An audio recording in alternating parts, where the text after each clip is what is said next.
Cynthia was a paid call girl who I invited to my house for several booty calls. First time I paid, the next 5 times she paid me. First night she appeared, my dad and stepmom were snoring away in their bed. She asked me, who are they? I said they're from out of town, spending the night. Cynthia was great with her tongue and could blow bubbles of the sperm she swallowed. It was great because she was a giver as well as a receiver. 6 different encounters where she finally paid me for her time. Each time she wanted me to go in deeper in her diaphragm and penetrate harder, asking each time, who's your daddy? It was a great fuckfest. It was fantastic and therapeutic until she moved elsewhere as well months later after frolic and fun. Then in 1990 I met this Buddhist who was trying to recruit me to attend 10 meetings with her. Her name was Dreama. She definitely had a dreamy look, but was staunched on get me to go with her to these Buddhist meetings. I went to one all laughed my ass off. Everybody was chanting and sitting down in Indian teepee position, chanting Maringo Kask. It became louder in the gathering until the toy castle got knocked down by a Buddha doll with a light burning out his belly. I laughed my ass off, but she wasn't interested in Space Mountain, so she had to be gone. Then in 1991 through 1992, I dated my friend's sister, who worked with me at the radio station for about 9 months as well. Elena. Great lady, but things seemed to move on as well as her moving didn't help.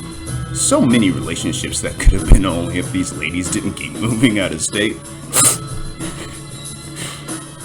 It was the early 90s and I was trying to get my resume ready. I worked in a few other radio stations until the format changes in each. Radio, unfortunately, is not a stable career path and didn't pay a lot, but it was fun just the same. In the early 90s, things were popping up for me as I did radio sound work and commercials. Alright, just right now. Off the engagement ring to LaDonna. So we drove to LaDonna's house, and LaDonna looked up at me like I was crazy. She said, George, how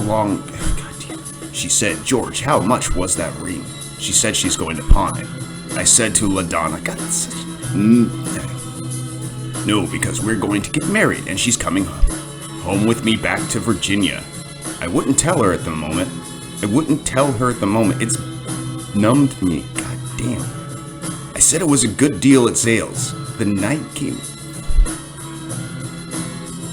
came about, and Sue wanted to stay at LaDonna's, and I said, no, we need to go back to Luxor and head back home and to your new home in Virginia. Just then Sue unzipped my zipper and gave me another blowjob right in front of LaDonna. Sue then said, will this make you believe me? I'm not running off this time. I just need to hang out with LaDonna and get some things in order.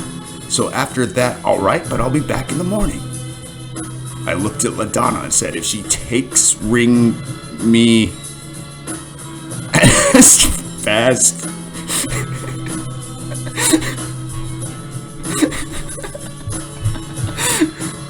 me, George, we don't speak.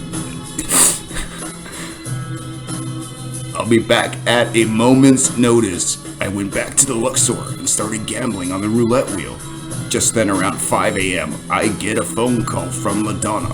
LaDonna told me Sue snuck out with someone while they fell asleep. I said, what the fuck? I said, what the fuck? Any letters or notes that she would be back, and LaDonna said no. She said so, knowing her, she's going to pawn your ring. Whew. I said, get back with me when you hear from her. I then proceeded to call the magistrate and the bondsman. Supposedly she told me that I was off the... Oh, it hurts. It really does hurt. Oh, it hurts.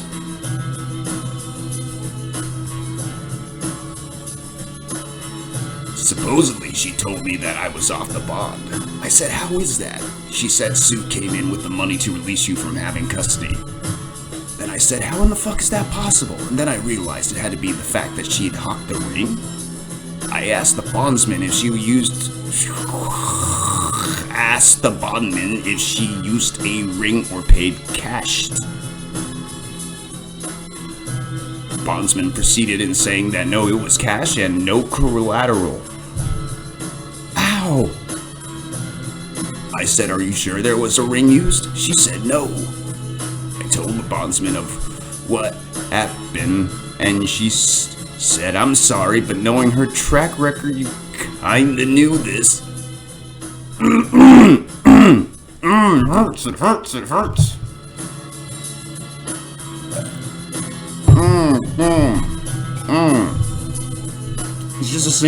It's just a single page. I said, but we had an excellent evening. God. I guess she played me once again, feeling all kinds of emotion. I was angry, to say the least. I called back LaDonna and told her and asked if she spoke to Sue. LaDonna then said no. Ow. Holy shit.